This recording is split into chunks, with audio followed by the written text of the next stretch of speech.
Bonjour à tous. Donc, bienvenue dans ce webinaire InCyber en partenariat avec Blanco, consacré à le thème la destruction des disques et développement durable, la valeur cachée de la gestion écologique des équipements IT.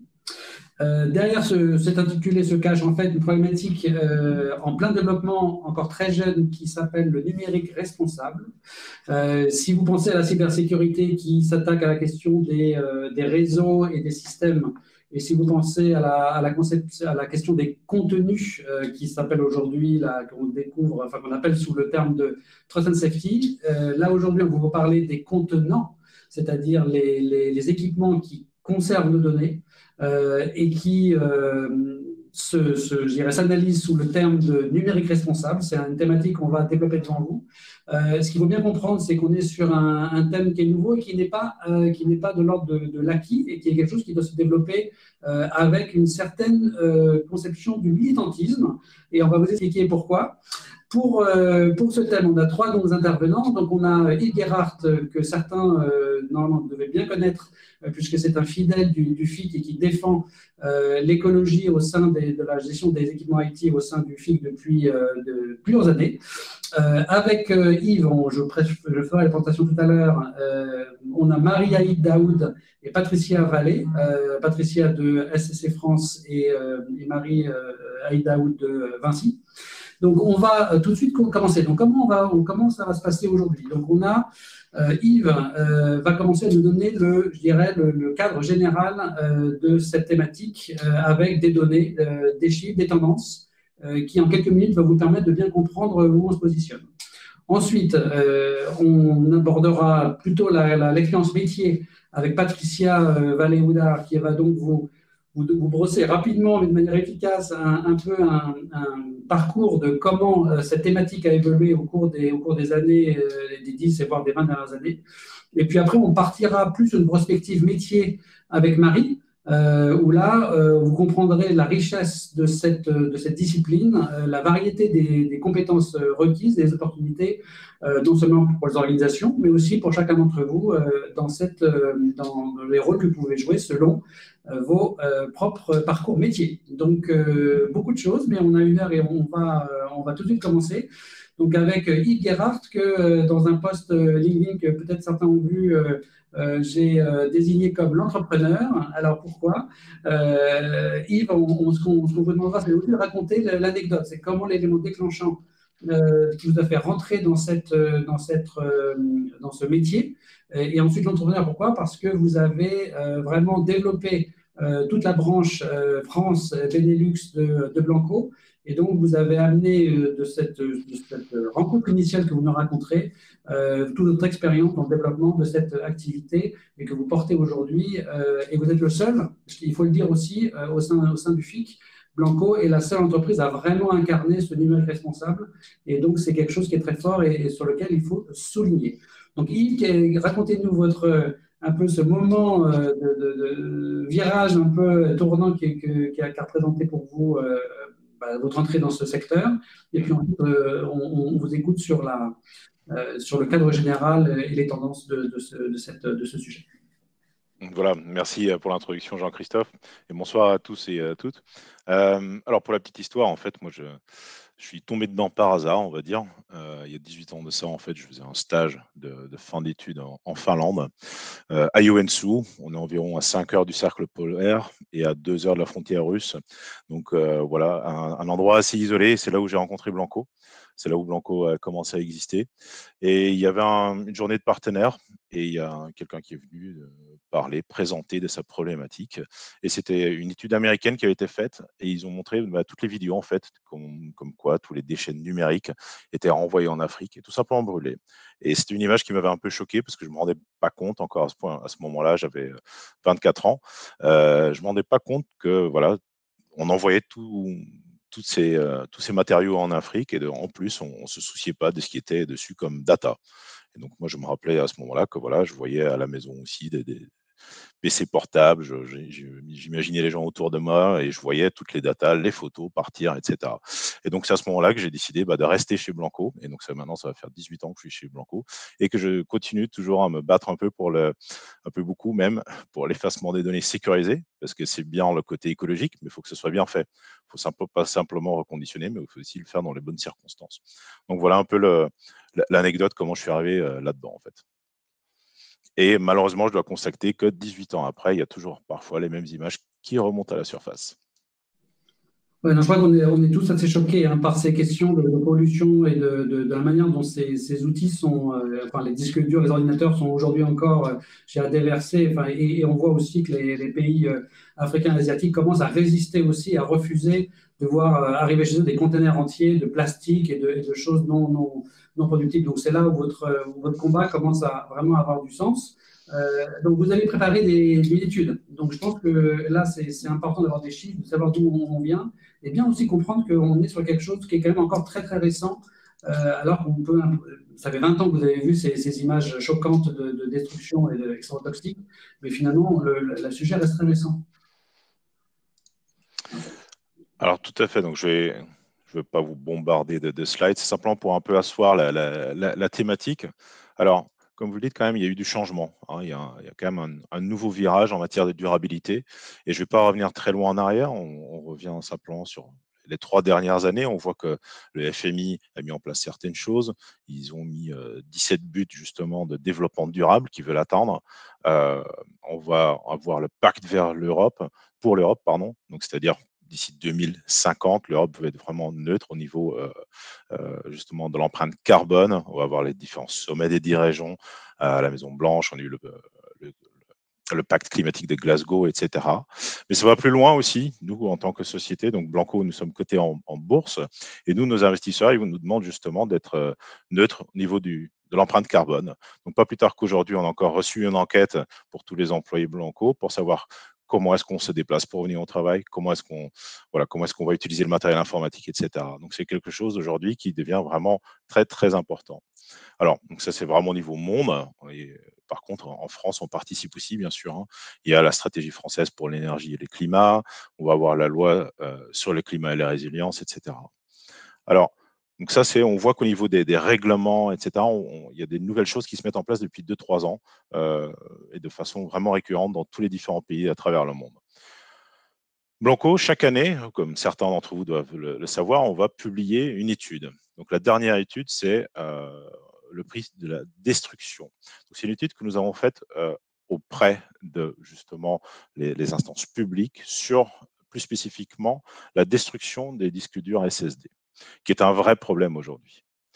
Alors pourquoi est-ce que c'est un problème? Parce que vous allez voir que 52 des personnes interrogées en France pensent que la destruction physique est moins chère que les autres solutions de destruction des données. Donc, ça veut dire que 52% des institutions qu'on a interrogées pensent encore que voilà, faut détruire parce que sinon, il y a un risque de fuite de données. C'est assez inquiétant parce que ça veut dire que ces personnes-là, bon, elles vont aussi détruire ces disques durs. Il faut savoir que si on remplace un PC portable par un PC reconditionné au lieu d'un PC neuf, c'est 127 kilos de matière économisée. Donc, c'est quand même pas anodin. Donc, il faut aider, pas n'importe comment. Il faut effacer de façon sécurisée, hein. On est vraiment là-dessus, hein. C'est vraiment les 2 thématiques qui me tiennent à cœur. C'est le côté justement cybersécurité et l'écologie. 30% des participants en France ne connaissent pas les méthodes alternatives à la destruction. Donc, on continue à détruire. Donc, il y a un manque d'information. Donc, c'est ça qui alimente un peu le problème. Donc, d'où aujourd'hui aussi justement ce webinaire ensemble avec Marie et Patricia. Alors, comme je vous dis, il y a un manque de communication. Alors ça, c'est plus sur le côté technologique. On ne sait pas comment forcément faire. Mais on va aussi avoir une problématique. On a vu que depuis 3 ans, il y a des nouvelles règles, des lois, etc., des buts qui sont mis en place, etc. Mais les personnes interrogées ne savent pas en fait qui doit mettre en œuvre cette politique. Donc sur la politique de destruction des données SSD, 40% vont désigner le directeur de l'infrastructure informatique. Par contre, 36 vont dire que c'est l'agent de conformité, par exemple le DPO, etc. Donc on voit quand même qu'il y a un problème parce que pas tout le monde est d'accord sur qui est responsable de quoi, etc. Par contre, si on imagine, on demande à une société voilà, qui est responsable pour les budgets, 99% les gens vont dire c'est le département finance. Ici, sur cette problématique-là, non, ce n'est pas du tout le cas. Et on va le voir aussi dans la politique de réutilisation des SSD. Ça va être encore une fois la même chose. 40%, on va dire que justement, c'est le directeur de l'infrastructure informatique et environ 30% vont plutôt se tourner vers les DPO. Alors, il y a peut-être plusieurs raisons là, pour ça et justement, on va peut-être pouvoir en parler ensemble avec Marie et Patricia. Merci pour ce cadrage. Effectivement, maintenant, dans les deuxièmes parties, on va en fait avancer dans la chaîne de la réalité. C'est-à-dire que là, avec Blanco, votre métier, vous fournissez les technologies et les processus justement de destruction et de réutilisation de ces données. Donc, vous êtes un prestataire technologique. Puis ensuite, arrive en deuxième niveau des prestataires de type SSC France, qui donc, eux, mettent en œuvre votre savoir-faire auprès de clients qui seront, comme par hasard, on a bien préparé les choses, Vinci en l'occurrence, avec donc Marie. Donc avec Patricia, en préparant cette réunion, on a donc discuté des règles qui sont aujourd'hui en préparation, ou qui sont déjà là, les normes. Ça, c'est l'univers de Patricia. Patricia est responsable de qualité, sécurité, environnement. Elle a une grande expérience auprès de SSC France sur ce sujet-là. Et ce qu'on aimerait et on voudrait entendre Patricia là-dessus, c'est effectivement l'évolution sur cette thématique-là depuis une quinzaine d'années et que Patricia a vécu. Donc, elle peut parfaitement nous en parler. On voit comment progressivement, au sein d'une organisation, la maturité a commencé à émerger, mais on en est encore au début. Et puis, dans un petit peu plus poil à gratter, mais c'est un peu le côté, justement, connaissant l'expérience de Patricia. Est-ce que toutes les lois, toutes les règles justement de développement sont bonnes, même si elles ont de bonnes intentions? Est-ce qu'elles se valent toutes? Et est-ce qu'il n'y en a pas qui seraient plus intéressantes que d'autres? Patricia a quelques pistes et qu'elle voudra partager avec nous. Donc, Patricia, à vous, votre expérience, d'abord, comment vous êtes rentré dans cette dynamique-là, et ça a été un long chemin, je dirais, professionnel, et ensuite vos astuces, vos trucs et astuces pour nos adhérents, pour savoir nos participants sur les bonnes pratiques à mettre en œuvre et les bons plans. Tout à fait, merci. Moi, j'ai commencé il y a de nombreuses années, puisque je suis au sein de SSC France depuis 37 ans. J'ai commencé par le biais de l'approche normative. C'est donc une approche qui est volontaire, c'est-à-dire qu'on a pris conscience très tôt qu'il y avait un enjeu lié à l'environnement.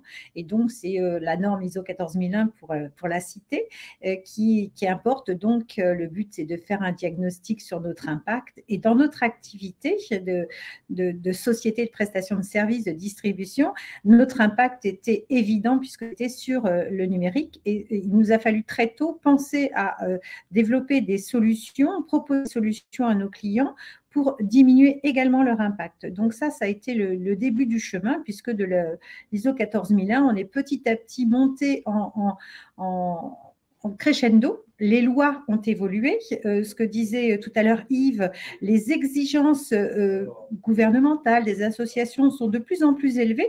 Il y a tout ce qui est soft law, donc tout ce qui va être volontaire, qui va nous petit à petit augmenter le niveau d'exigence et d'attente des sociétés, mais pas que des sociétés, de l'ensemble du monde de l'écosystème. Et donc, petit à petit, on est passé des soft laws à des lois ou aujourd'hui des réglementations qui sont assez fermes. Et donc, aujourd'hui, on a notamment la loi AGEC qui nous oblige à continuer à gérer c'est la loi de l'économie circulaire, anti-gaspillage, économie circulaire, où là, il y a une vraie volonté de pouvoir réinjecter, réemployer du matériel, donc ne pas l'éliminer. En fait, quand on l'élimine, il faut le faire proprement. Donc, il ne faut pas effectivement l'envoyer en Afrique, etc. Des images qu'on voit encore malheureusement et pour lesquelles il existe des filières réglementées en France parce qu'on a des filières qui sont Willabex, etc. et tout, qui traitent correctement ce type de déchets. Mais avant d'arriver à déchets, on peut avoir une seconde vie. Et c'est là où, effectivement, il peut y avoir des fausses bonnes idées parce que réemployer du matériel, encore faut-il qu'il soit techniquement de niveau. Et puis, il faut aussi avoir des parcs homogènes parce qu'on ne peut pas proposer à un client d'avoir 3 pièces de ceci, 4 pièces de cela, etc. Mais il est important de voir aussi tout le gain qu'on va avoir réglementairement, encore une fois, le gain carbone sur le réemploi. Aujourd'hui, on a beaucoup de législations qui vont nous demander de baisser notre impact carbone et la réutilisation, le réemploi fait partie de ces axes qu'on peut mettre en avant pour améliorer l'impact carbone d'une société, d'une DSI qui souvent est sollicitée pour être acteur de la baisse de l'impact carbone, mais qui ne sait pas trop comment le prendre, comment le mettre en œuvre. Et du coup, pourquoi est-ce que c'est finalement la DSI qui a cette responsabilité-là sur le bilan carbone? Est-ce que ça vous paraît un choix, je dirais, naturel? Est-ce que c'est évident puisqu'on est dans l'informatique, donc c'est la DSI? Ou est-ce qu'il n'y aurait pas des services généraux ou des services qui s'occupent de l'infrastructure en général? Donc, pourquoi est-ce que c'est la DSI qui est mise en avant pour cette obligation d'économiser le bilan carbone et donc de le mettre en avant? Alors, ce n'est pas elle qui porte l'obligation, c'est l'entreprise qui porte l'obligation. Et au sein de cette entreprise, toutes les directions ont leur rôle à jouer pour limiter cet impact. C'est-à-dire que ce n'est pas une direction toute seule qui va limiter le bilan carbone de l'entreprise.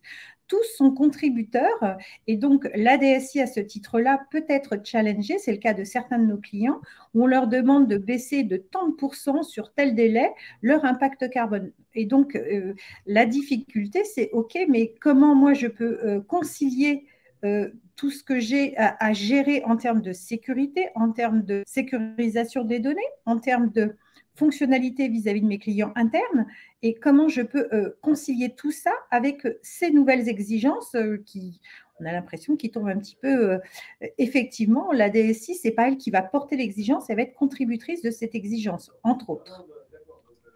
Et du coup, donc là, avec Marie, qu'on va entendre après, mais on a quelqu'un qui, justement, a un rôle transversal, et on comprendrait qu'il y a cette vision globale, et on en reparlera. Mais Marie n'est plutôt une exception qu'une règle, j'imagine. Donc, au fur et à mesure des années, avec qui quand vous allez dans l'entreprise chez vos clients pour leur expliquer la démarche, quels a été historiquement vos interlocuteurs naturels et quels sont-ils aujourd'hui? Et est-ce qu'il y a beaucoup de Marie chez vos clients aujourd'hui ou est-ce que ça reste une exception? Alors, moi, je trouve que ça reste encore une exception. Aujourd'hui, on a différents acteurs au sein des entreprises. On a les responsables RSE qui vont demander à leurs acheteurs de mettre des exigences environnementales, etc., et tout dans leur cahier des charges. Les DSI vont devoir faire avec ces contraintes qui sont nouvelles, qui rentrent en ligne de compte. Et puis, il n'y a pas toujours un acteur tel que Marie au sein des DSI. Et aujourd'hui, c'est quelque chose qui manquerait peut-être, enfin, qui a besoin de se développer et de pouvoir accompagner sur ces choix, sur la stratégie, parce que c'est un acteur qui est important, incontournable, et donner les moyens, donner le bon niveau d'information et pouvoir contribuer à la démarche RSE de l'entreprise. Et donc ça, c'est une question d'organisation en termes de ressenti. C'est-à-dire qu'une chose, c'est effectivement, est-ce que les entreprises s'organisent, et on voit, de ce que vous dites, c'est pas la majorité, loin de là. Il y a une majeure progression, mais ensuite, dans le dialogue. Aujourd'hui, dans les informations sont le climat, la chaleur, la pollution, ça devient vraiment, en quelques années, ça a pris une proportion bien plus importante qu'avant. Est-ce que ça, c'est quelque chose que vous ressentez dans cet environnement professionnel? Est-ce que vos interlocuteurs réagissent mieux aujourd'hui, plus spontanément, même s'ils ne sont pas très organisés? Est-ce que dans le dialogue, il y a du changement ou en fait, pas vraiment? Alors, il y a beaucoup de changements dans la mesure où il y a une attente, il y a une écoute qui est beaucoup plus en attente de solutions. C'est-à-dire qu'aujourd'hui, tout le monde est confronté au même discours de réchauffement, de changement climatique, de sécurisation des données, de fin de vie des données, de limites planétaires, etc. et tout. Donc, on est tous baignés au quotidien dans ces discours. On a une vie pro et une vie perso. Et dans cette vie pro, on est un petit peu confronté aussi à une organisation, à des façons de faire qui datent d'avant ces discours et dans lesquels on doit s'adapter. Et aujourd'hui, tout le monde est de bonne volonté. Parfois, on ne sait pas par quel bout prendre le sujet. Ce que disait Yves tout à l'heure me paraît tout à fait pertinent parce qu'il y a encore beaucoup d'organisations qui ne pensent pas, qui ne font que de la destruction de matériel. Et aujourd'hui, ça paraît être, moi, ça me paraît être une gabegie, mais c'est encore des choix qui sont stratégiques pour certains de nos clients. Et il faut qu'on arrive à les accompagner sur une évolution du modèle pour ne pas aller à la destruction, mais vraiment promouvoir l'effacement et de promouvoir en fait le gain que ça va leur apporter et comment eux, c'est une des façons de contribuer en fait à la lutte pour le changement climatique aujourd'hui. Et effectivement, il y a une dimension sur laquelle qui va mentionner et que là vous indiquez, c'est aussi on parle des contenants, donc les supports physiques, mais il y a aussi toute la gestion de la data. Et donc de la minimiser, de détruire les archives inutiles pour gagner de l'espace et aussi réduire le risque, ce qui touche la question du RSSI. On va passer à l'expérience de Marie. Donc on avait qualifié, ou j'avais qualifié Patricia de la Jedi du groupe parce que vous avez cette expérience-là et donc vous maîtrisez ça parfaitement et donc ça c'est une expertise qui est précieuse et on pourra inviter les participants, il y a le chat, à aussi poser leurs questions, donc on regarde ça pendant ce temps-là. Il y avait des questions notamment sur l'Afrique, ce qui était intéressant, on en a parlé, peut-être que Yves pourra commenter puisque vous couvrez aussi Yves la zone Afrique, donc je pense que c'est un vrai sujet et on ne peut plus et c'est ce qui est excellent dans ce webinaire, c'est qu'on voit qu'il y a des intervenants venant d'Afrique, d'Afrique du Nord, d'Afrique et d'Afrique de l'Ouest notamment. Donc merci à vous et merci d'intervenir parce qu'effectivement on n'est plus dans un monde où on ignore ce qui se passe à côté en fait. Donc merci à votre participation, je dirais, internationale. Donc on va passer Yves, vous notez la question, on reviendra après Marie. Ce qu'on voulait faire maintenant après l'expérience métier de Patricia, c'est le côté visionnaire qu'on a avec Marie, puisque Marie évidemment ne le dira pas, mais moi je vous le dis à sa place, donc elle est trop modeste pour ça.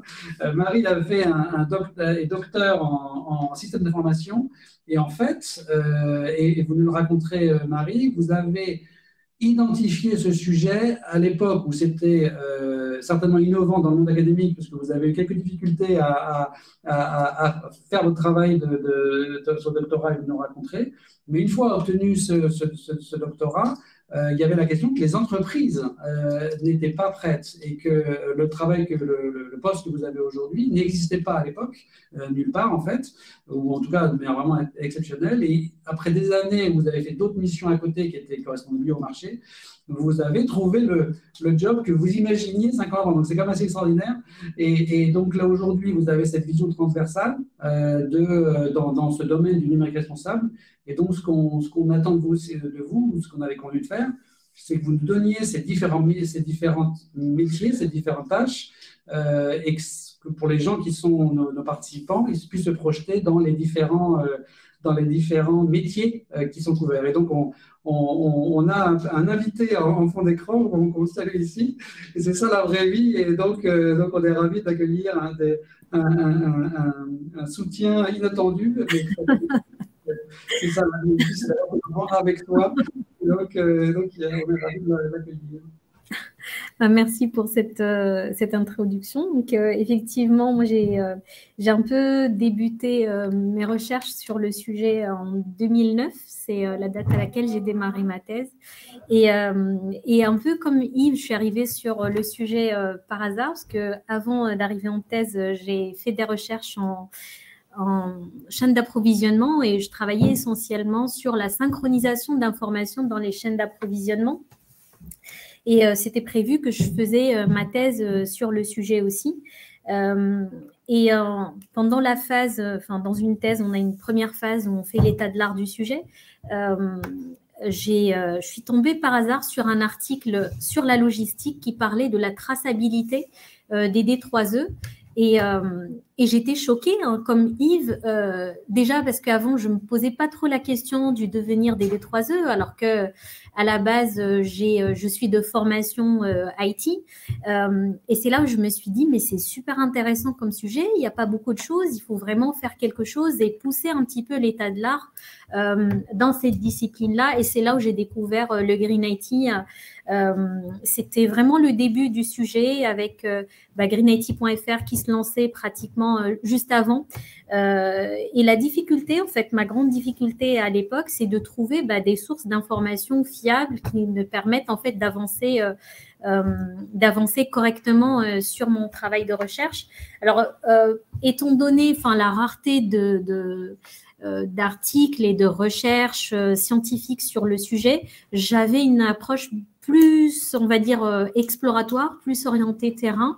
Et j'étais vraiment sur le terrain en interrogeant les personnes qui sont dans l'IT, entre l'IT, la RSE et le développement durable, pour essayer de comprendre est-ce que c'est une problématique qu'on voit et qu'on touche dans les entreprises? Est-ce qu'il y a un intérêt? Et puis pour ceux qui ont mis en place déjà à l'époque une stratégie ou des pratiques Green IT, j'ai essayé de comprendre pourquoi on va les mettre en place, donc toutes les motivations qu'il y a derrière. Patricia tout à l'heure, donc elle a parlé d'une approche normative, mais il y avait aussi une approche, moi, j'avais traité le sujet sous l'angle de la théorie institutionnelle. Et donc, d'un point de vue institutionnel, il peut y avoir plusieurs motivations. Donc, une motivation sur les aspects, on va dire, normatifs, mais il y a aussi tout l'aspect coercitif, notamment avec la réglementation. Moi, à l'époque, elle n'est pas aussi avancée qu'aujourd'hui. Mais voilà, il y avait cette approche-là sur pourquoi on va mettre en place une stratégie numérique responsable. Et puis, il y avait aussi le sujet de quelles sont ces pratiques, qu'est-ce qu'on va mettre en place. Et c'est là où on va balayer vraiment très large. Une question sur l'Afrique, justement. Comment les Africains et l'Afrique gèrent ces questions? Ils ont évidemment un rapport à l'utilisation des matériels qui est différent du nôtre pour des raisons économiques bien compréhensibles. Donc voilà, quelle est l'expérience terrain que Blanco a en Afrique? Alors, nous travaillons aussi en Afrique. Nous avons des partenaires en Afrique, entre autres au Maghreb, en Afrique de l'Ouest, etc. Donc, on va aussi faire de l'effacement définitif de données pour redonner une seconde vie au matériel. Mais ce que l'on va surtout mettre en place aussi, c'est l'effacement de la data en cours des cycles de vie du matériel. Donc, essayer déjà de prolonger la vie du matériel. Donc, ce n'est pas simplement faire l'effacement de données en fin de vie du matériel, mais on a tous des data redondants, des PowerPoint d'il y a 10 ans qu'on a gardés. Quand on regarde nos boîtes mail, il y a encore 30 000 mails dedans, etc. Alors, si tout le monde commencerait à effacer un petit peu tout ça aussi, on allégerait le stockage, on va réduire la surface d'attaque aussi, ce qui n'est pas négligeable. Et donc, ça va aussi aider à réduire aussi la taille des data centers dont on a besoin. Donc, encore une fois, grâce à cette cybersécurité, on va pouvoir aider l'empreinte carbone. Et donc, en Afrique, on travaille énormément sur l'effacement ciblé des fichiers, en fait, pour permettre aux disques durs de prolonger leur vie, en fait, tout simplement. Et je rebondis sur on en avait parlé en préparant ce webinaire. Une des réponses qu'on vous fait pour ne pas mieux gérer les datas et pour ne pas réduire finalement le volume de données conservées, c'est que dès lors que les données sont chiffrées, finalement, tout est sécurisé, pas besoin de se... Donc ça, c'est quelque chose que vous disiez qu'on vous objecte ou qu'on vous dit comme étant... Bien sûr. Bien sûr, alors comme dans tout métier, il y a des objections qui sont justifiables parfois, mais là, par exemple, le cryptage n'est pas une solution de fin de vie des data. on a besoin du cryptage. On a besoin d'utiliser le cryptage en cours de vie de la data. On a aussi besoin, malheureusement, parfois de broyer des disques durs lorsqu'ils sont plus réutilisables. Mais il faut le faire selon les normes. Par exemple, on va avoir des disques durs qui sont broyés sur 2 mm pour les SSD, 6 mm pour les disques durs magnétiques, etc. Donc, ça va être la même chose sur les cryptages. Le cryptage est nécessaire, mais d'ici quelques années, quelqu'un va pouvoir probablement trouver une clé, etc. Je pense que c'était vous, justement, Jean-Christophe, qui me parlait des serveurs quantiques, etc.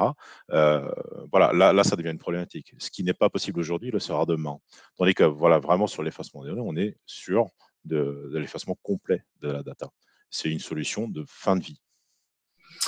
Effectivement, oui, le chiffrer garder des disques durs chiffrés, ils ne seront protégés que le temps que le chiffrement, enfin l'algorithme reste fort. Or, un algorithme de chiffrement, tôt ou tard, c'est inéluctable, devient périmé et devient vulnérable.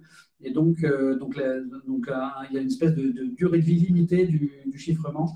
Et il faut être prêt à rechiffrer des données si on veut les garder longtemps, ce qui évidemment n'est pas le cas dans le cas qui nous occupe. Les gens le font pour ne pas, je dirais, gérer. Donc, d'où l'intérêt de simplement de réduire les données et de les détruire correctement.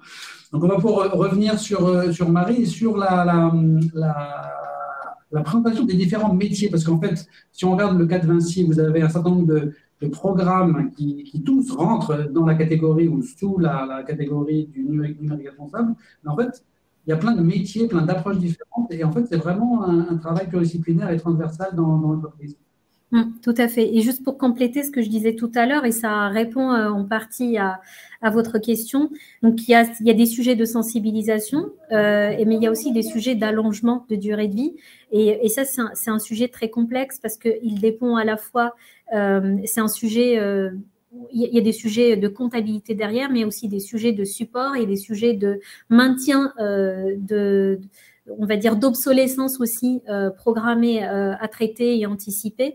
Et voilà, donc il y a une panoplie de sujets qui peut aller des sujets très, on va dire, organisationnels, de communication, de sensibilisation, à des sujets techniques et notamment aussi, à côté de l'allongement de durée de vie, il y a les sujets aussi des data centers et comment je peux les gérer de manière éco-responsable.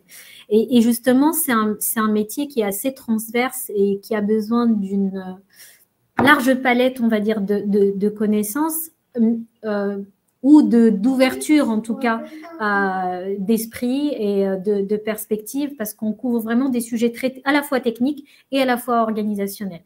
Notamment le sujet des achats, vous l'avez évoqué tout à l'heure, sur comment je peux intégrer des critères RSE dans le process d'achat de façon à choisir des fournisseurs qui respectent des critères de développement durable et de responsabilité sociale, comment je peux choisir le transport quand j'achète mes équipements, comment ce transport-là, quand ces équipements-là, comment ils vont arriver chez moi, donc je vais privilégier des moyens plus éco-responsables, des livraisons par exemple par le bateau par rapport à des livraisons en avion qui sont beaucoup plus coûteuses en CO2.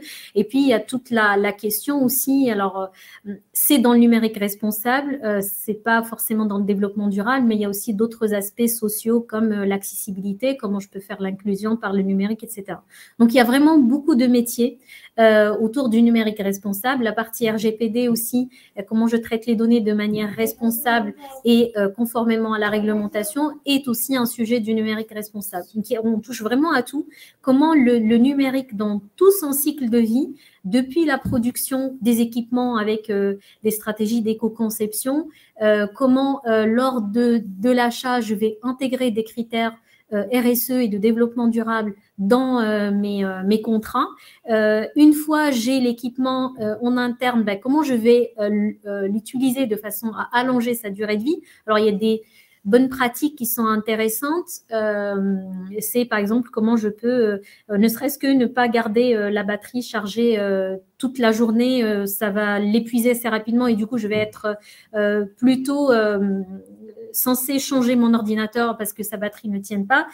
Comment je peux optimiser toute la consommation énergétique. C'est vrai que c'est pas là où il y a le plus gros impact. Le plus gros impact, on le sait, c'est au niveau de la production. C'est là où on a les 2 tiers de plus même parfois, ça dépend aussi des pays parce qu'il y a une histoire de mix énergétique. C'est là où on a le plus grand impact de l'IT, c'est vraiment en phase de production.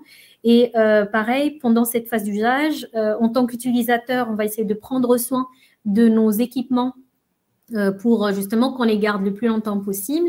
Au niveau de support ou de la DSI ou de l'équipe informatique, où ça dépend des organisations, on peut appeler le responsable de cette partie-là différemment. Comment on va maintenir les équipements de façon à ce qu'ils durent beaucoup plus longtemps. Et vraiment, quand ils arrivent en fin de vie, et le sujet de fin de vie, ça ne veut pas dire toujours... Alors, que l'équipement est obsolète, enfin, est inutilisable, on va dire. Parfois, il arrive en fin de vie, à la fin de vie comptable, après à la fin de vie parce qu'on n'arrive plus à maintenir des mises à jour, et puis parfois, il y a la fin de vie parce qu'il ne répond plus aux normes, on va dire, d'une entreprise.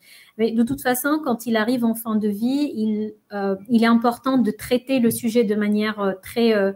on va dire, sérieuse, parce que vous l'avez évoqué tout à l'heure, aujourd'hui, on ne sait recycler, enfin, grosso modo, 20% des équipements numériques et les 80%, on ne sait pas les recycler. Alors, il y a une bonne partie qui est détruite, malheureusement, d'autres qui finissent dans des circuits illégaux, notamment, voilà, vous avez parlé tout à l'heure du recyclage dans des pays comme le Ghana, la Chine, et c'est une vraie catastrophe, en fait, que ça soit environnemental, parce qu'on va polluer, tous ces équipements contiennent des matières toxiques qui vont polluer les eaux, le sol, etc., mais aussi social, parce qu'il y a des personnes qui vont traiter ces déchets-là avec des moyens rudimentaires. Voilà. Donc, il y a toute une problématique. Donc, les pratiques, elles sont assez transverses, et les sujets aussi, et les problématiques et les solutions aussi. Alors, on parle beaucoup de transversalité qui n'est pas le point fort. Enfin, les organisations transversales ne sont pas les points forts historiquement des entreprises qui sont beaucoup en silo. Je crois que dans de nombreux domaines, on a pu s'en plaindre. Vous êtes sur une fonction éminemment transversale, sur une fonction récente. Donc, est-ce que c'est correct que votre poste actuel est une création récente, ou est-ce que c'était déjà présent chez Vinci? Quel est un peu l'historique de votre mission telle qu'elle est aujourd'hui chez Vinci? Alors, le sujet n'est pas récent chez Vinci. Il y a 3-4 ans, il y a eu un club Green IT qui est créé au sein du groupe. Et donc, il y avait toutes les personnes des différentes entreprises de Vinci qui participaient justement à ce club et qui ont créé une sorte vraiment de comité de projet autour du numérique responsable. Il y avait, le sujet a été porté, en fait, il y avait des petits bouts de projet qui étaient portés par plusieurs entités aussi au sein de notre DSI. Je suis à Vinci SA, mais d'autres DSI du groupe.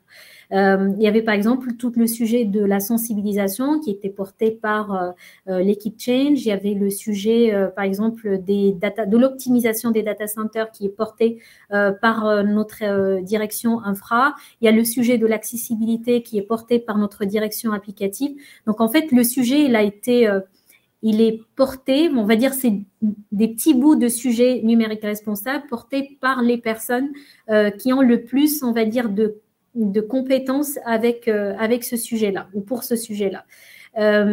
Moi, je suis arrivée en juillet dernier, donc c'était une création de poste, et mon objectif, donc au sein de la DSI du groupe, c'est de travailler justement avec les différentes directions.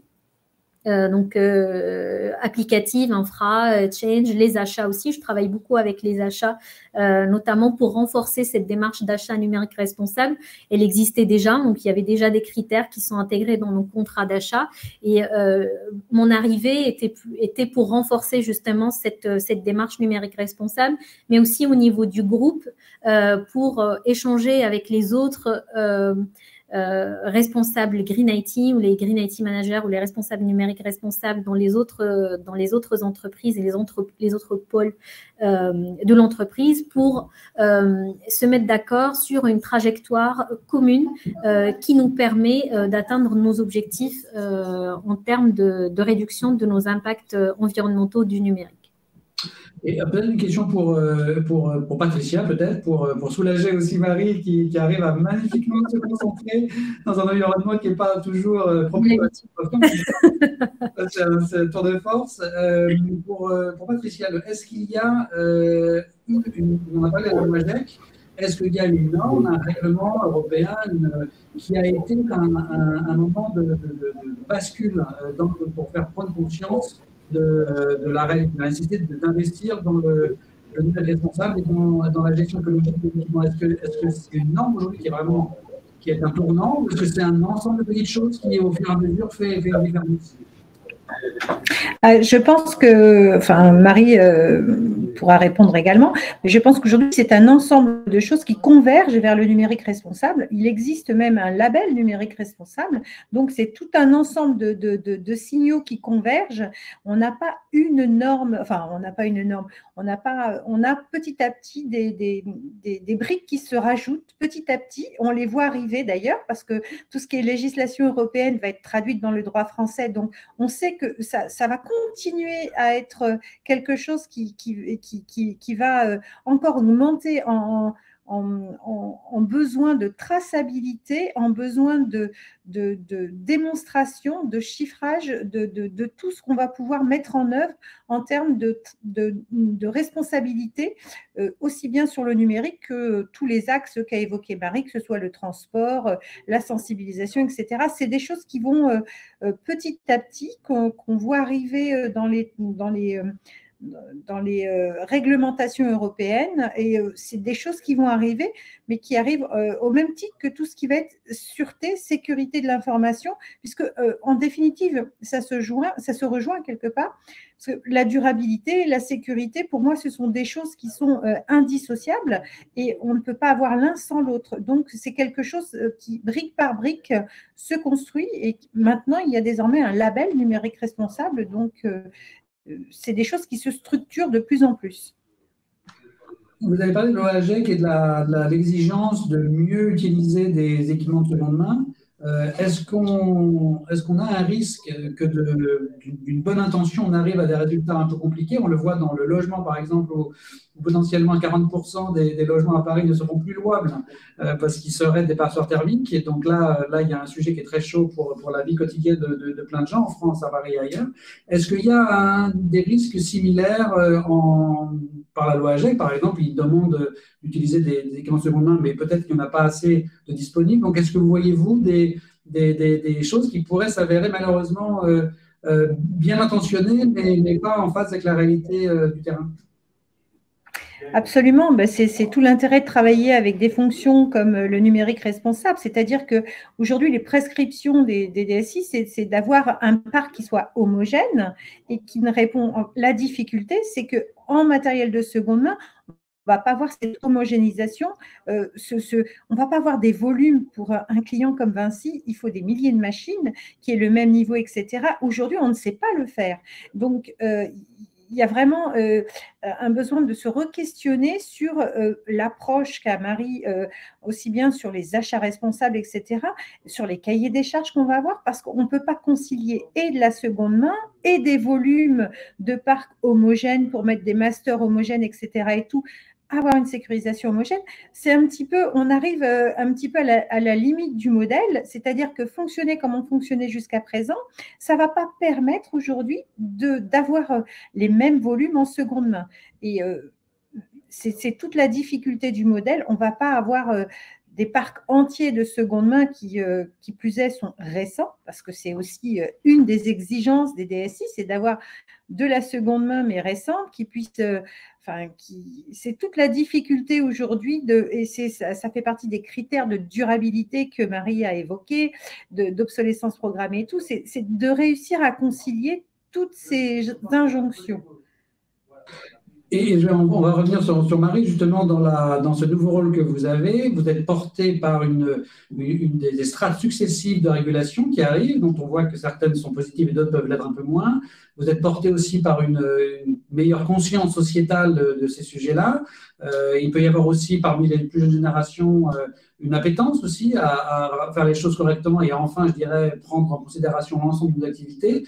Donc, vous êtes sur un mélange je dirais, de carottes et de bâtons, c'est-à-dire il y a la réglementation qui arrive, mais en même temps une appétence et une envie de faire les choses mieux. Comment ça se vit? C'est encore récent pour vous, de quelques mois au sein de Vinci, mais comment vous jouez entre justement le côté strict de la régulation que vous incarnez aussi et le côté plus, voilà, je dirais, envie de bien faire les choses? Alors, la réglementation aujourd'hui, elle donne des grandes lignes, des directives. Notamment, si je prends dans le cadre de la loi AGEC, donc on encourage justement l'économie circulaire.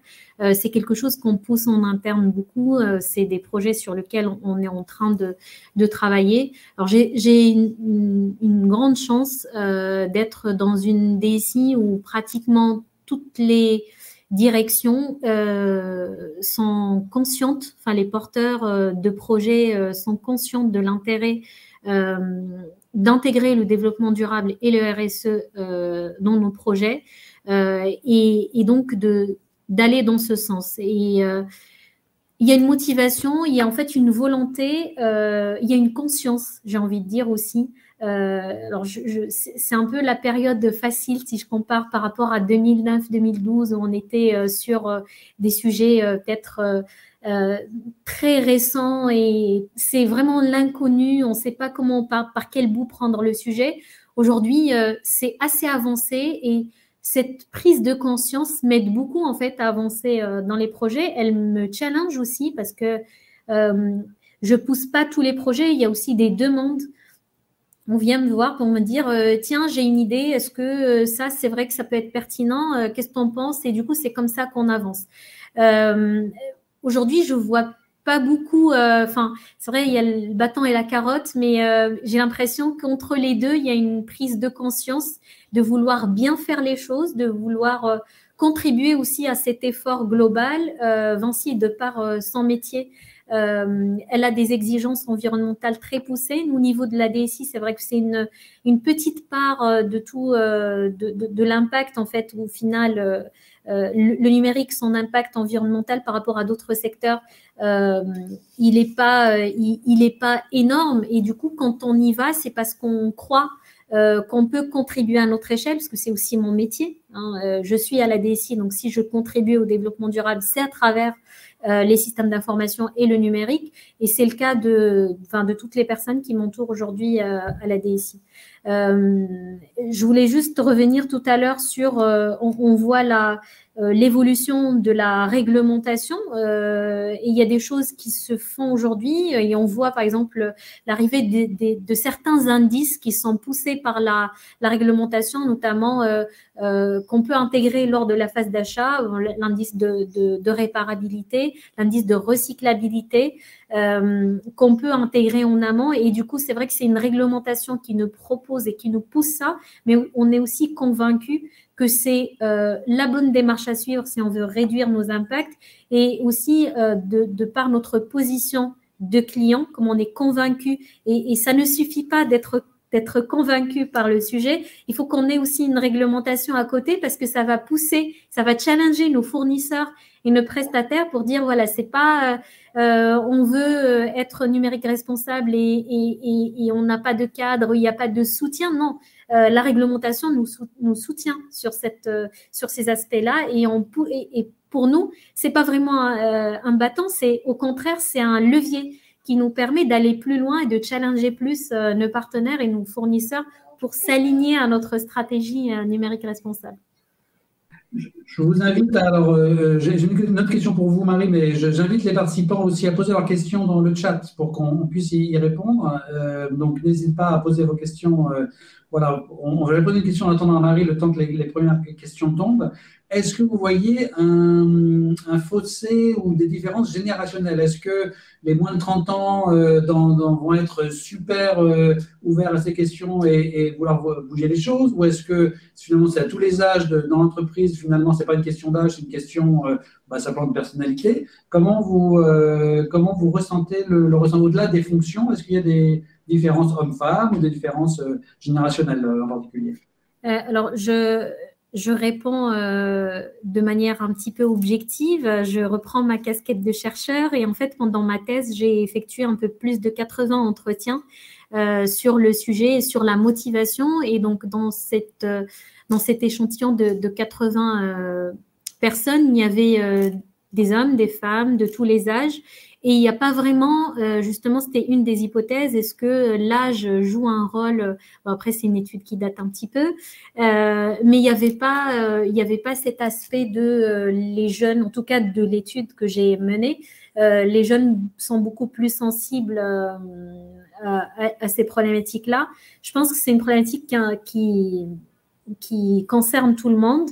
Et à travers tout ce qu'on entend aujourd'hui dans les médias, dans les réseaux sociaux, avec le réchauffement climatique, enfin, on est en train de le vivre et de le sentir. Ce n'est plus avant, quand j'ai commencé ma thèse, en me disant ça reste des articles de recherche, des articles dans les journaux.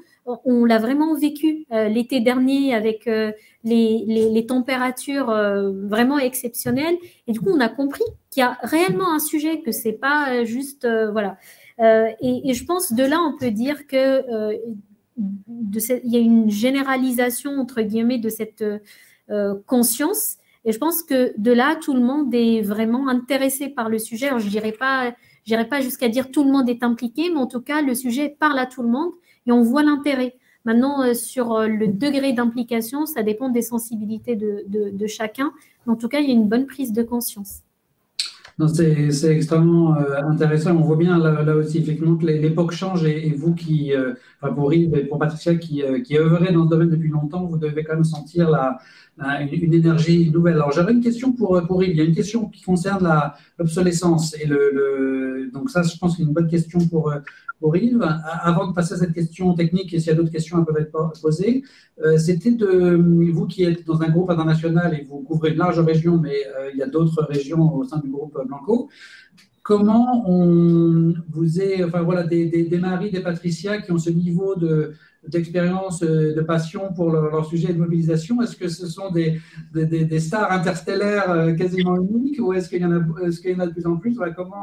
Comment vous qui vous reposez sur des personnalités comme ça pour avancer, est-ce que elles sont exceptionnelles dans tous les cas, mais à quel niveau d'exception on se situe et que disent les autres régions par rapport à ce qu'on voit ici en France avec Patricia et Marie? Alors oui, je confirme, elles sont exceptionnelles, ça c'est sûr, mais il y a aussi d'autres personnes exceptionnelles aussi, heureusement d'ailleurs. Sinon, on se sentirait un peu trop seul, je pense. Donc on le voit quand même aussi, Marie vient de le redire aussi, tout ce qui va être remis en place comme nouvelles normes, nouvelles lois, etc., va pousser justement les sociétés à réfléchir différemment. On a maintenant, si on va sur un site web d'un grand groupe, on va voir la partie RSE. Donc il y a des gens qui sont engagés là-dessus. Parce qu'il y a le côté sociétal, bien sûr, il y a le côté écologique, mais aussi le côté sociétal. Donc tout ça, on voit quand même qu'à travers le monde, que ce soit justement, il y a le Californian Act aux États-Unis, qui est pareil sur la protection des données, etc. On essaie quand même de partir sur autre chose. On va avoir la même chose au Japon. Il y a pareil, il y a un peu la même type de loi comme la RGPD, etc. Donc voilà, on voit quand même un mouvement mondial qui est assez récent. Je pense que le Covid, la pandémie, le fait que tout le monde a été un peu enfermé, ça fait réfléchir aussi un peu. Donc on voit depuis 2-3 ans quand même vraiment un engouement là-dessus. Vous êtes sur mute, oui. La question de Yann Hervé sur justement les exigences de performance des logiciels, enfin des ordinateurs, enfin les exigences des logiciels sur les ordinateurs. Est-ce que c'est de nature justement à accélérer toujours l'obsolescence? Est-ce que ça entraîne du gâchis ou est-ce que finalement il y a un certain ralentissement au regard des puissances des machines actuelles? Alors, il y a un souci d'obsolescence programmée, on le voit un peu partout. Je dirais moins dans le monde des ordinateurs portables pour les sociétés, pour l'utilisateur lambda, tel que moi, par exemple. Là, on n'est quand même pas non plus sur des machines hyper puissantes ou autres. On est plutôt voilà, donc quelque chose qui peut être plus facilement réutilisé. Par contre, là où ça peut aussi jouer un rôle, ça va être par exemple dans la téléphonie.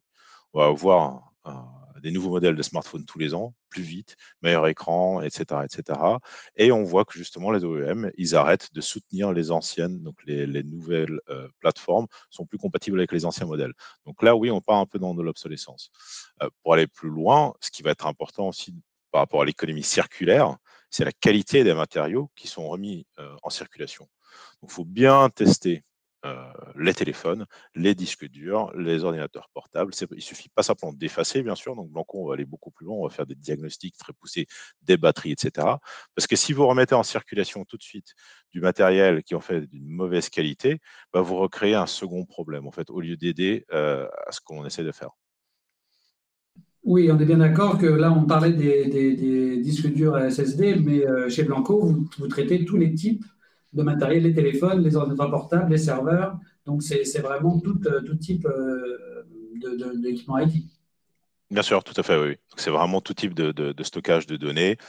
Essayer donc de maintenir la vie plus longue, je dirais surtout des smartphones, faire des diagnostics à distance et après refaire un effacement de données pour lui permettre voilà, de le faire tout en sécurité.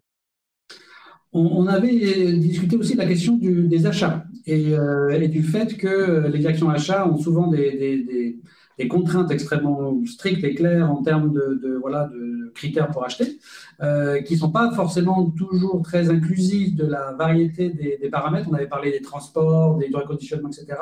Est-ce que, alors peut-être une question pour Patricia, est-ce que les services achats commencent à intégrer davantage de paramètres au moment du choix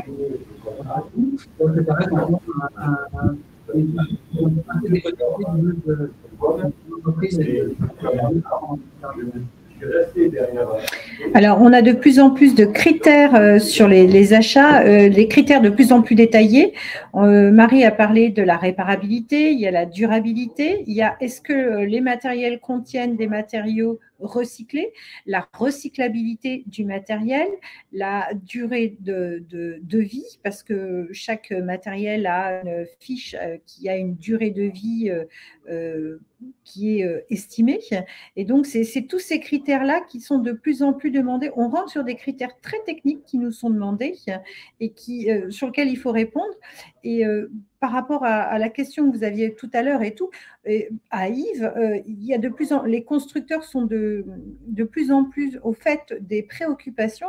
Je trouve que la France est vraiment moteur sur de par la réglementation, est moteur sur ces sujets-là. Et moi, je travaille avec beaucoup de constructeurs pour avoir les informations et leur remonter les demandes que nous demandent les clients, en fait, pour aller un petit peu plus en avant de ce que la réglementation va finir par nous demander. On parlait tout à l'heure des indices, etc. Enfin, on peut avoir des indices de réparabilité, tout. C'est toutes ces choses-là, toutes ces informations-là qu'il faut construire et qui vont nous permettre de voir le potentiel réemploi qu'on va pouvoir mettre en œuvre. Et là-dessus, d'avoir une solution qui nous permet d'effacer les données, de prendre conscience déjà des données, parce que tout à l'heure on parlait des jeunes, mais c'est quand même eux les principaux consommateurs avec leur smartphone sur le stockage des données, les photos, etc. et tout. Enfin, il y a vraiment une corrélation à faire entre la vie pro et la vie perso, parce que on parle là beaucoup de vie professionnelle, mais il faut voir que à l'échelle d'un jeune et d'une vie perso, je ne suis pas toujours certaine qu'il ait conscience de tout ce qu'il a en données, etc. et tout. Mais donc, pour revenir à votre question, oui, les achats ont de plus en plus de critères très, très stricts et sur toute la chaîne d'approvisionnement, hein, pas seulement sur les constructeurs. Je rejoins Marie sur le transport, les autres faibles émissions, est-ce que les camions que l'on a, quels critères ils ont, etc. et tout. L'emballage aussi, qui est quelque chose qui est important et qui est important aussi lorsqu'on va faire du réemploi, puisque là, le but, c'est pas d'avoir un impact négatif sur le réemballage lorsqu'on va réemployer du matériel. Et ça couvre, je crois, votre intervention, le point qui a été soulevé par Florence Ferrando sur les diagnostics des composants d'équipement. Est-ce qu'il y a suffisamment assez de R&D dans ce domaine? Est-ce que c'est aujourd'hui vraiment un axe fort de recherche pour justement rendre les produits moins toxiques, plus efficaces, plus recyclables? Alors, moi, je trouve que oui, on a beaucoup de mal, par contre, à avoir les informations des constructeurs, parce que jusqu'à présent, c'est quelque chose qu'ils font nativement, mais c'est dans leur démarche d'amélioration continue. La difficulté, c'est d'obtenir ce type d'informations. Alors, aujourd'hui, on travaille, moi, je travaille régulièrement avec eux pour pouvoir avoir accès à toutes ces bases de données, d'informations, etc., parce qu'ils font des projets qui sont très, très bien, qui sont louables, mais on a beaucoup de mal à avoir des informations, des éléments factuels pour pouvoir répondre à nos clients. Merci Patricia. On arrive au terme de notre webinaire. Juste une dernière question de conclusion pour Yves. Marie, merci pour votre présentation et pour tous vos échanges, et évidemment Patricia. Yves, le sujet il est très riche, on n'a pas tout exploré. Comment on fait pour poursuivre la discussion? Qu'est-ce qui est prévu du côté de Blanco pour conscientiser notre audience qui était très fidèle ce soir? Alors, merci pour toutes les réactions dans le chat. Alors, déjà, Blanco, on sera aussi présent au FIC au mois d'avril sur l'île. Donc, surtout, n'hésitez pas à venir nous voir pour continuer à débattre sur ces sujets. N'hésitez pas aussi à encore mettre des commentaires dans le chat et on vous recontactera derrière.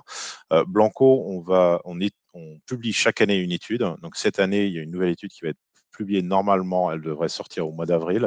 Et là, on va plus parler non pas du matériel, etc., mais vraiment de la data, justement, voilà, de la pollution numérique, etc. Donc ça, c'est la prochaine étude à surveiller de Blanco.